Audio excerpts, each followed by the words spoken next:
Tenho duas perguntas aqui. Uma é do Clóvis Borges, da SPVS, para o Ricardo.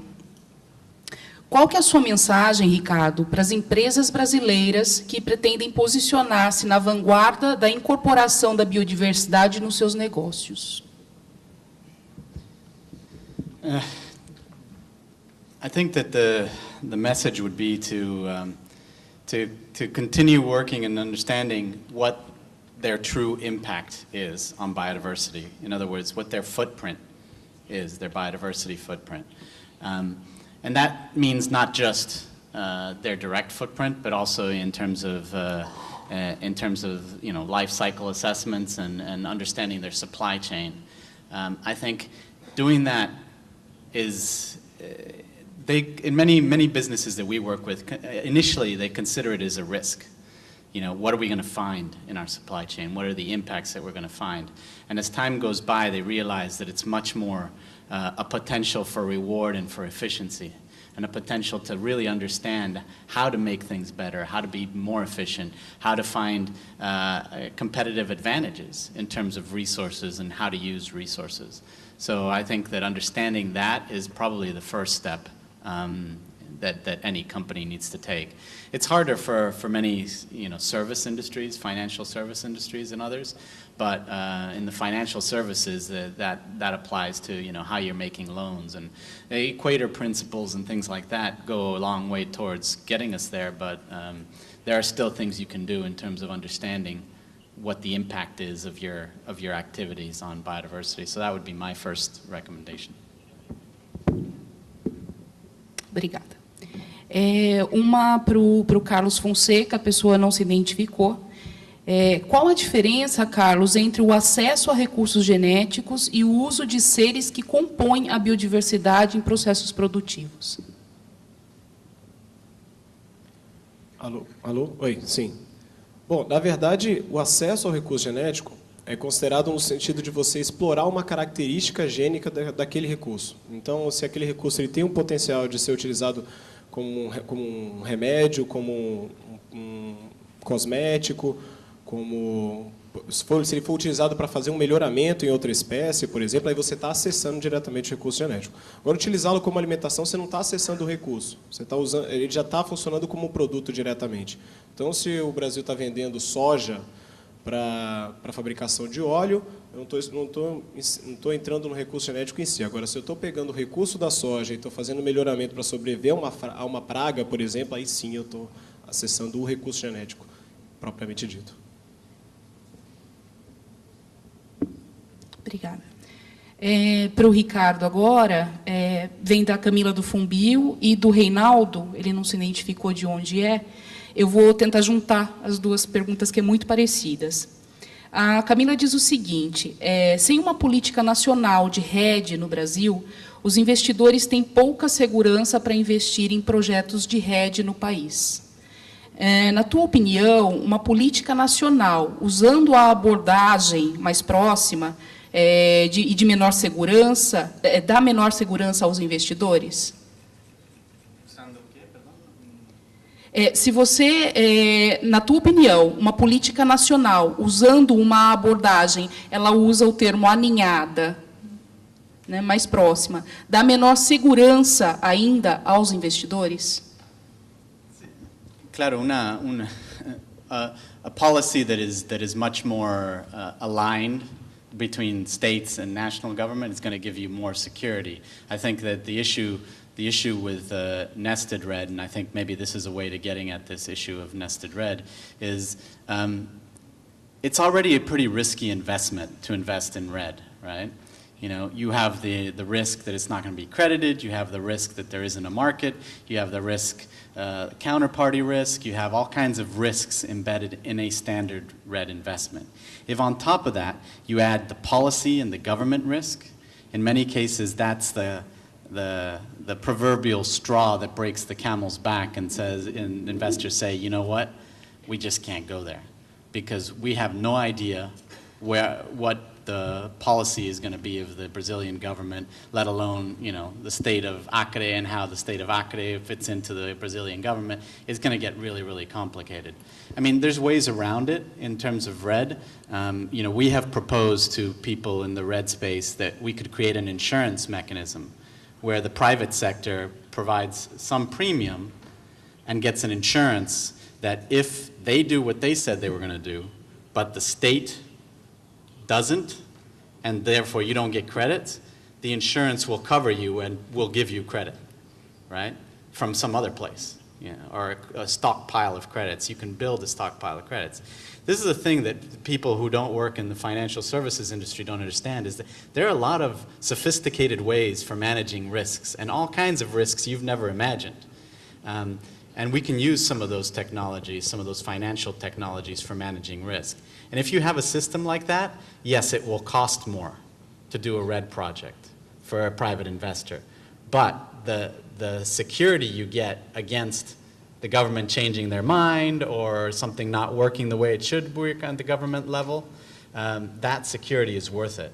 Because many times in our world of environmental markets, the biggest risks we face are policy risks, governmental risks. You know, the fact that the government says one thing today and then does something else tomorrow. You know, in terms of carbon in the US, I can't tell you how many investors left the carbon world just because of a change in policy at the federal level in the US.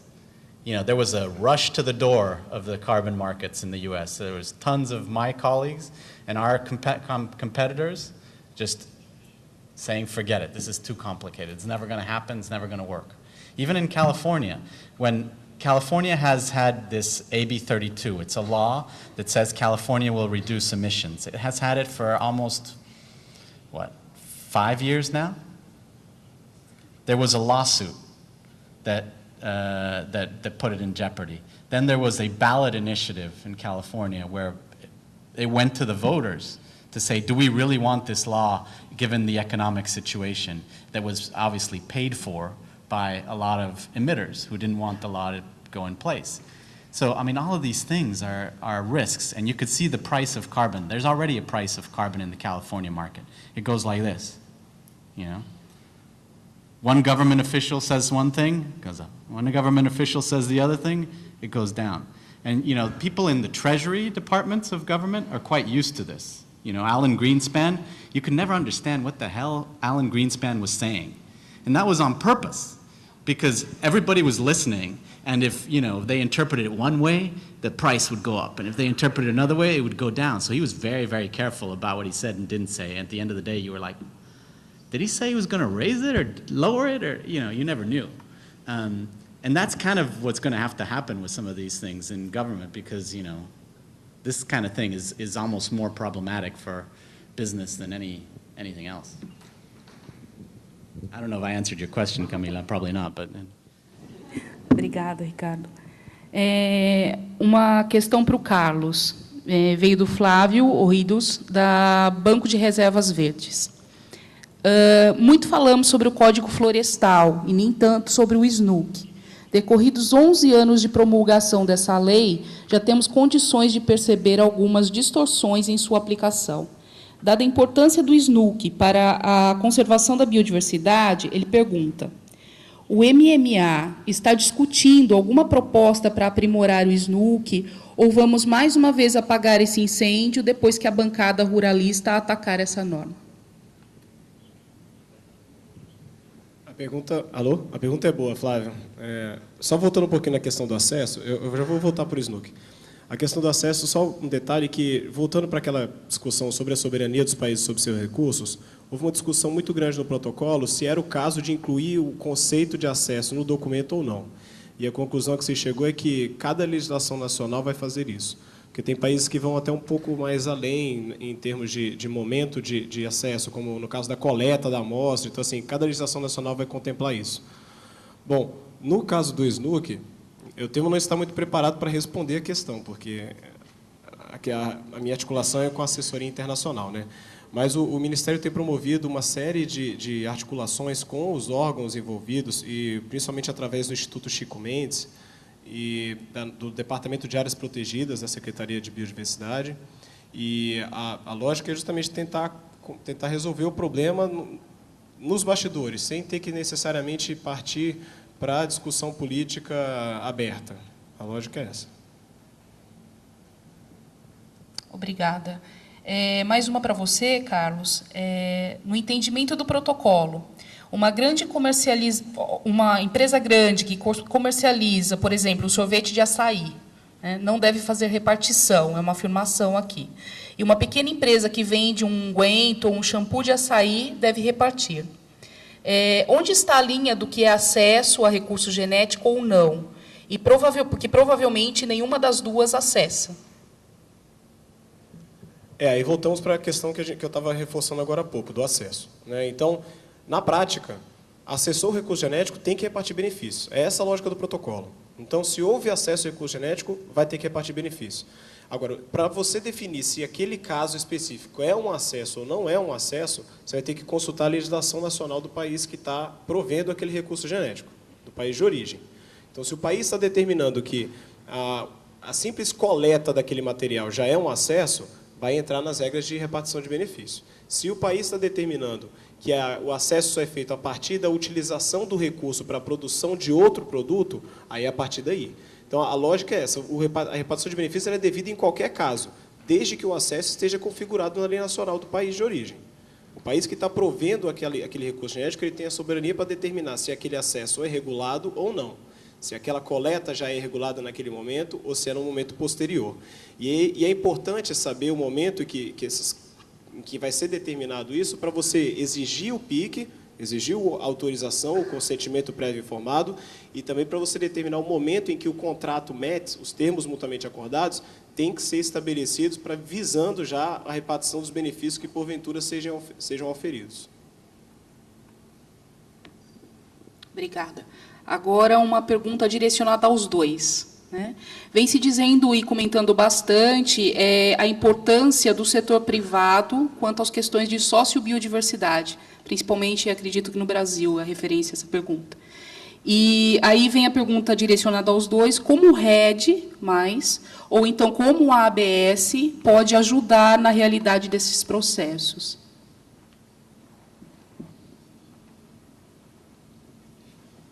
Bom, enquanto o meu colega coça a cabeça, eu vou começar aqui, meu cara. Bom, sociobiodiversidade é um tema considerado prioritário para o governo do Brasil atualmente. As comunidades comunidades tradicionais têm participado ativamente do debate, inclusive do protocolo de ABS, e realmente é visto como uma oportunidade de você garantir o combate à biopirataria junto às comunidades que mais diretamente apoiam a conservação e uso sustentável. Então, na nossa Secretaria de Extrativismo e Desenvolvimento Rural Sustentável, SEDR, existe um núcleo para trabalhar exclusivamente com a questão das comunidades e dos produtos da sociobiodiversidade. O Brasil tem aproveitado algumas feiras e fóruns internacionais que permitem exposição de produtos para levar esses produtos para serem expostos e conhecidos por países que têm mais interesse ainda na comercialização desse tipo de produto. E a gente tem sempre mostrado que esse tipo de exploração sustentável e baseada principalmente no conhecimento tradicional dessas comunidades, eles têm um viés social e socioeconômico muito grande, porque garantem a subsistência dessas comunidades e impedem desmatamentos desnecessários. Até porque, quando eu falo desnecessário, eu digo porque o uso desses produtos ele acaba tendo uma repercussão positiva muito maior do que a simples exploração da madeira.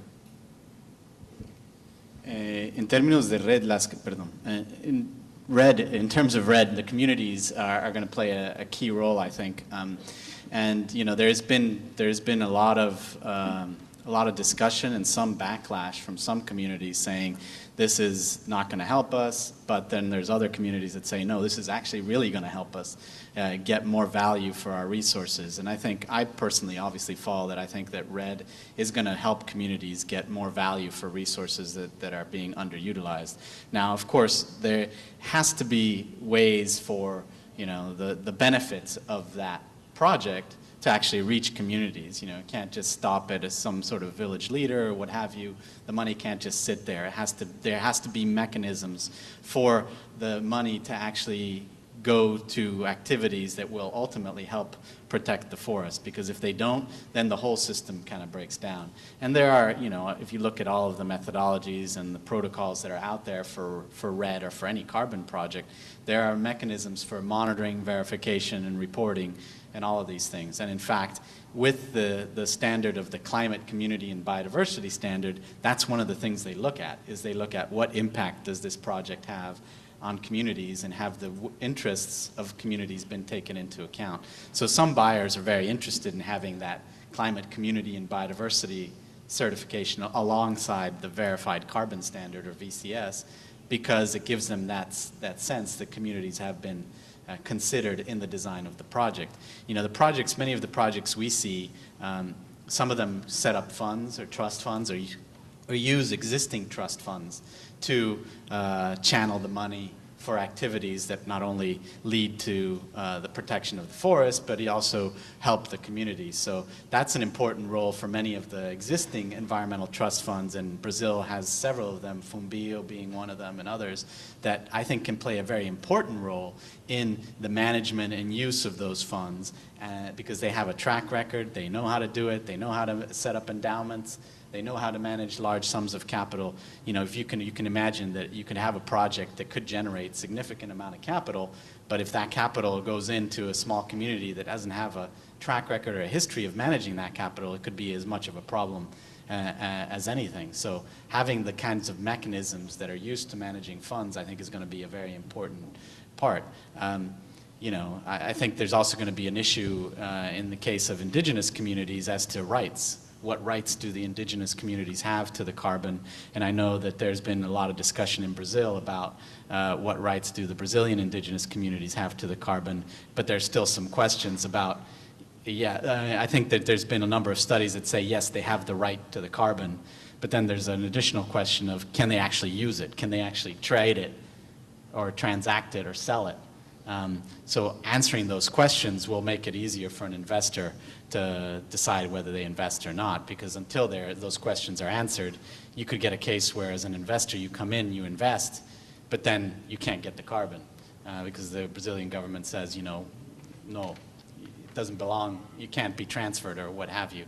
So those issues of land ownership and land tenure are going to become very, very central in the case of REDD. And there are many problems with some of the projects in Brazil, in the Amazon, specifically on land tenure and who actually owns the land. And, you know, that is a fundamental aspect of any market economy. You can't sell what you don't own, or you shouldn't be able to sell what you don't own. People do, people try, but you shouldn't be able to sell what you don't own. Obrigada aos dois. Mais uma questão para o Carlos, da Luciana Luvisi, e como o plano estratégico pode auxiliar grandes empresas com impactos adversos? Eu não entendi direito a pergunta. Com impactos adversos? Adversos ela não complementou, mas acredito sobre o tema que é ABS, né? Seu tema. Bom, até aproveitando a questão, o plano estratégico ele foi fechado de uma forma também às vésperas também de encerrar o encontro. Então, assim, foi difícil chegar à conclusão de que metas seriam, como eu estava falando, seriam metas ambiciosas, porém alcançáveis. A experiência com o plano estratégico anterior, que tinha sido um momento muito positivo de fixação de uma estratégia decenal, mas que acabou resultando em utopia, já que não foi possível alcançar o que se planejava, gerou uma expectativa muito grande quanto a esse plano, no sentido dos países desenvolvidos quererem mostrar que estão trabalhando pela biodiversidade, mas os países em desenvolvimento dizendo, já estamos trabalhando por ela, mas só podemos fazer mais se tivermos apoio financeiro. Essa foi uma lógica constante o tempo inteiro do debate. E impactos adversos, eu não estou entendendo a lógica direito, mas no sentido de não haver ABS, será que é isso? De não haver repartição. A Luciana está aí, não?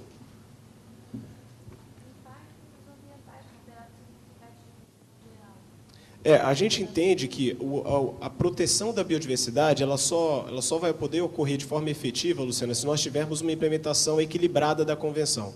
Então, a partir do momento em que a gente garante conservação, uso sustentável e repartição de benefícios, a gente consegue, nesse tripé, uma efetiva proteção, um efetivo benefício à biodiversidade propriamente dita.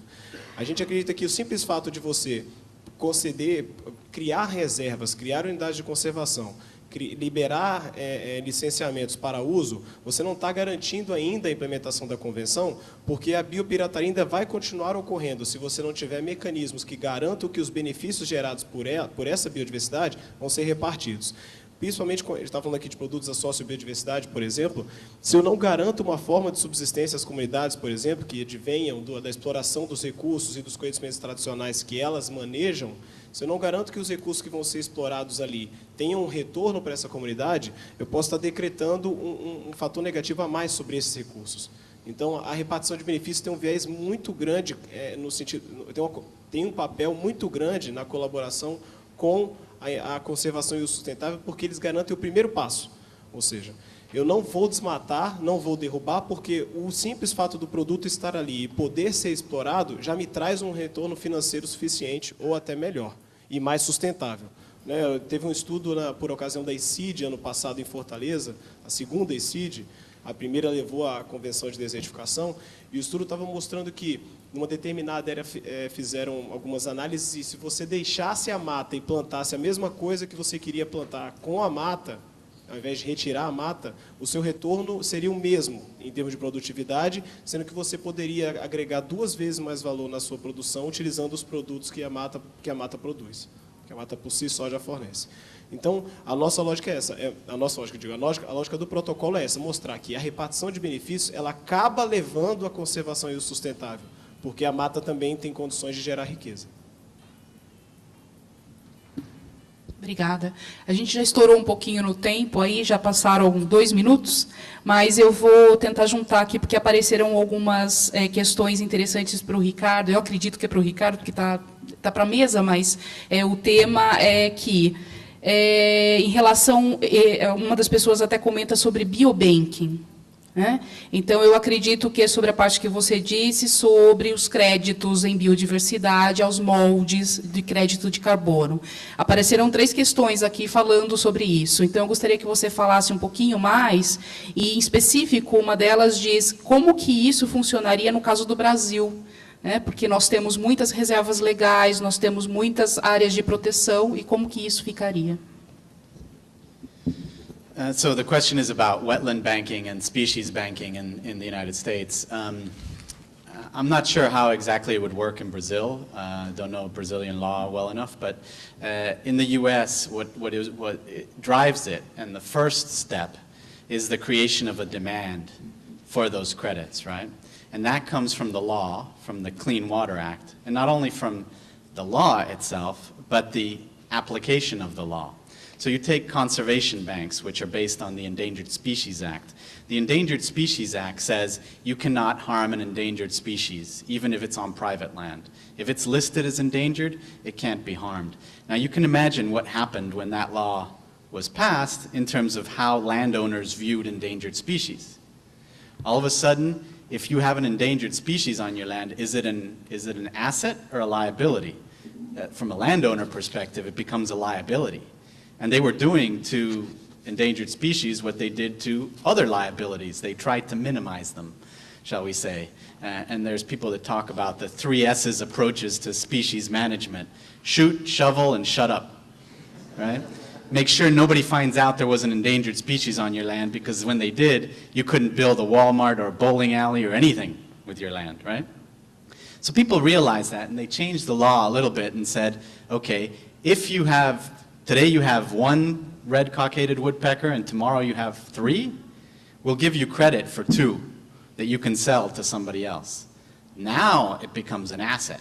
And now you create the potential for companies to go out and create habitat for these endangered species.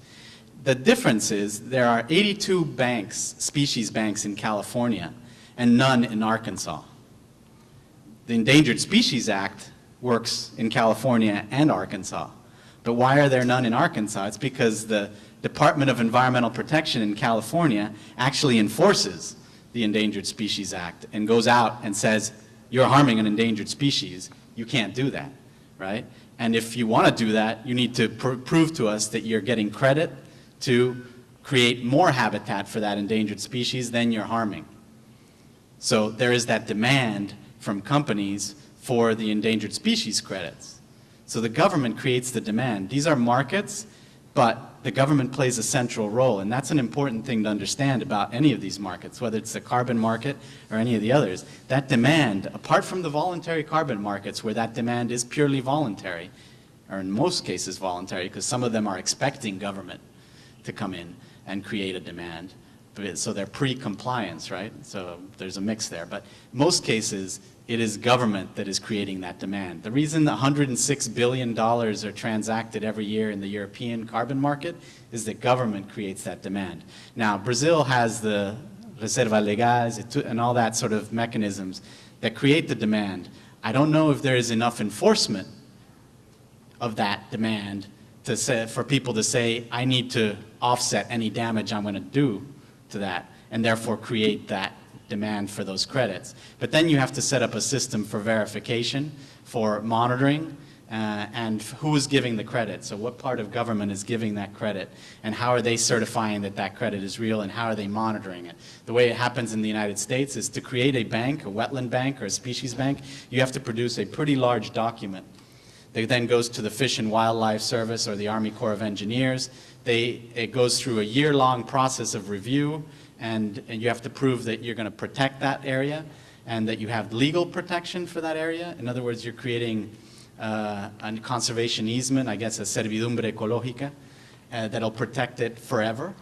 And you also have to create a pot of money that will protect it forever, which is why wetland banks, 1 acre of wetland credits sells for anywhere from $10,000 to $500,000 an acre, depending on where it's at. So, you know, it can get pretty expensive. And here's the signal going into the system, right? If you're a Walmart and you're going to build on a wetland and you have to buy a wetland credit to build on a wetland and it costs you $300,000 an acre, you're going to try and find somewhere that isn't a wetland where you don't have to buy that wetland credit. So that signal of the value of the wetlands is being incorporated into the decisions that are being taken on a day-to-day level in the economic system. And that's a really important part of the market. Carbon is the same way. You know, there's the money that's going to REDD and to offsets and to all that. But at the same time, there's a signal that's being sent in the markets where carbon is a market, that carbon now costs, you know, whatever the price is, $10 to $20 a ton. And now if you're emitting a ton, that's $10, $20 you're emitting out your smokestack. So you get your people together and you say, engineers, find me a way to slow the reduction because I want to save that money or I want to sell that carbon credit in some way, shape, or form. So that's the key aspect of these markets, is they send the signals 2 ways, as an incentive and as a disincentive for emitting. So again, I don't know if I even answered your question. Bom, gostaria de agradecer a todos que participaram com as suas questões, né, que contribuiu para o nosso painel. Agradecer ao Ricardo e ao Carlos pelas contribuições e por compartilhar com a gente conhecimento. Obrigada.